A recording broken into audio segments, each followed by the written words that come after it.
Сэлэнг аймгийн Дөрвөн сумд гарсан төмрээр Нарс Шинэс хусан ой өртөж шатжээ. Чингис хаан олон улсын нисэх буудлын руу нийтийн тээврийн автобус явж эхэллээ. Зээлийн аппликейшн эрх нэмэгдүүлж өгнөгээд зайлшилжээ. Сүүлийн 5 жилд 545 тээврийн хэрэгсэл гал төмөрт өртсөн байна. Улаанбархны халдвараар хоногт 30-аас 70 хүн өвчлөж байна. Дайсны бүсэлтэд 872 хоног байсан Ленинград хотын хүүхдүүдийн тухай шүлэг дуу шүлгийн уралдаанд ирлээ. Ice Global-ийн цөөн хормын мэдээ эхэлж байна.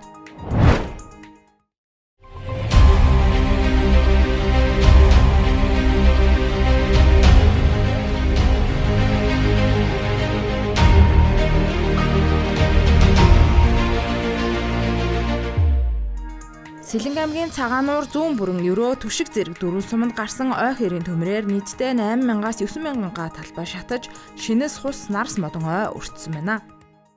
Яг энэ одоо гарч байгаа энэ ой маань болохоор хусан ой. Тэгээ ерөөсөө нэг гал дүрлцгээрээ тэр чигээрээ хусны халс маань яаж шатдаг вүлээ.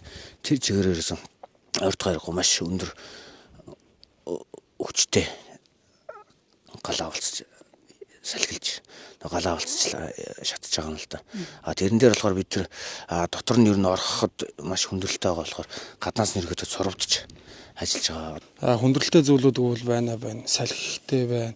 Ойн төмөр болохоор хөвд маш ихтэй болохоор унтраахад хүндрэлтэй байна. Тулд бол нэг газар бол маш олон цаг яаж л байна л да. Цорвонд орохгүй, зурваа алдах тохиолдол бас ганц 2 удаа гарлаа. Манай улс 19 сая га талбай бүхий ойн сантай. Үүнээс ойгоор бүрхэгдсэн нь 12.9 сая га. 1990 оноос хойш 1.6 сая га талбай төмөрт өртөж доройджээ. Энэ бүхэн цэвэр хүний буруутай үйл ажиллагаатай шууд холбоотой байна. Сэлэнг аймагт гарсан төмөрч гэсэн мөн одоо өртсөн байдлаар одоо гагнуур хийж исэн хүмүүс ачаалдаад төмөр алдсан гэсэн юм өртсөн байдлаар байгаа. За мэдээж шалтгаан нөхцөл бол хуулийн хэлтийн байгууллагаар үргэлжлүүлээ шалгагдаад эцэст нь тогтоогдно.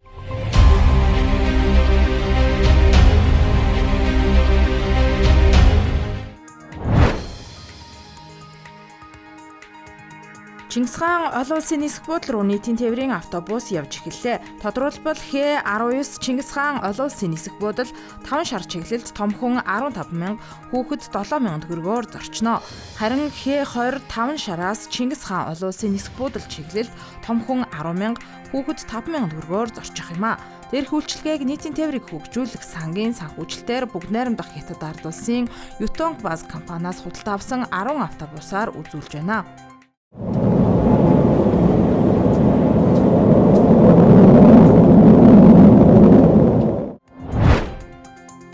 Зээлийн аппликейшн эрх нэмэгдүүлж өгнөгээд бусдыг зайлшилжээ. Тодорхойлбол Facebook цахим орчинд хурамч хаягнын Tokimen, Lendmen, HiPay зэрэг зээлийн аппликейшн эрх нэмэгдүүлнэ гэх зар оруулж хэрэглэгчийн нэвтрхнэр нууц үгийг хууль бусаар авч хүмүүсийн мэдээллийн сүлжээнд нэвтэрчээ.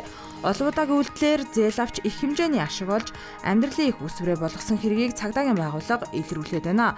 Тухайн этгээдүүд нь уг аргыг ашиглаж олон хүнийг хохироосон байж болзошгүй байна. Хувийн мэдээлэл алдах нь энхүү цахим гэмт хэргийн хохирогч болох гол шалтгаан болж байна.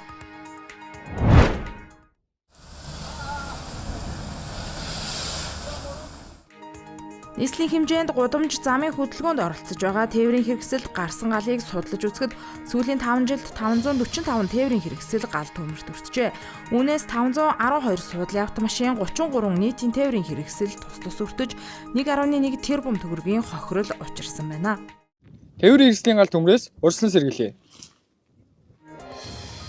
Нийслэлийн онцгой байдлын газар, тээврийн цагдаагийн алба, нийслэлийн нийтийн тээврийн бодлогын газар хамтран тээврийн хэрэгслийн гал төмрөөс урьдчилан сэргийлэх хурдалж биш хамгаалж явъя айныг эхлүүлээд байна. Тээврийн хэрэгслийн гал төмрөөс урьдчилан сэргийлье. Улаанбархны халдварын тохиолдол энэ сарын 2-ны өдрийн байдлаар 1106 болж энэ 7 хоногийн хамгийн өндөр үзүүлэлтийг үзүүллээ. Халдварын тохиолдол өдөрт 30-аас 70 тохиолдлоор нэмэгдэж байгаагаас Улаанбаатарт 673, Өмнөговь аймагт 209, Дундговьд 97, Төв аймагт 20, Баян хонгорт 19, Архангайд 4, Дорногов болон Сэлэнг аймагт тус бүр 1 тохиолдол бүртгэгдээд байна. Халдвар төвчин судлалын үндэсний төв болон аймгийн эмнэлэгт 209 хүн хэвтэн эмчлүүлж байгаа бол гэрийн тусгаарлалтад 72 хүн байна. Улаанбаатарын халдвартай хүнтэй хамт байсан ойртсон харьцсан гэх нийт 11539 хүн байгаа юм а. Халдвар анх бүртгэгдснээс хойш 791 хүн эдгэрчээ. Авгаа эх орны дайны он жилүүдэд Оросын Ленинград буюу одоогийн Санкт-Петербург хот 872 хоног дайсны бүсэлтэд байсан гэдгээ. Өдгөө эмээ өвөө болсон тухайн үеийн Ленинградын хүүхдүүдийн тухай шүлгийг Плехановын нэрэмжит Орос сургуулийн сурагч Дашнемийн аригуун уншиж ирүүллээ. Корней Чуковский. Ленинградским детям.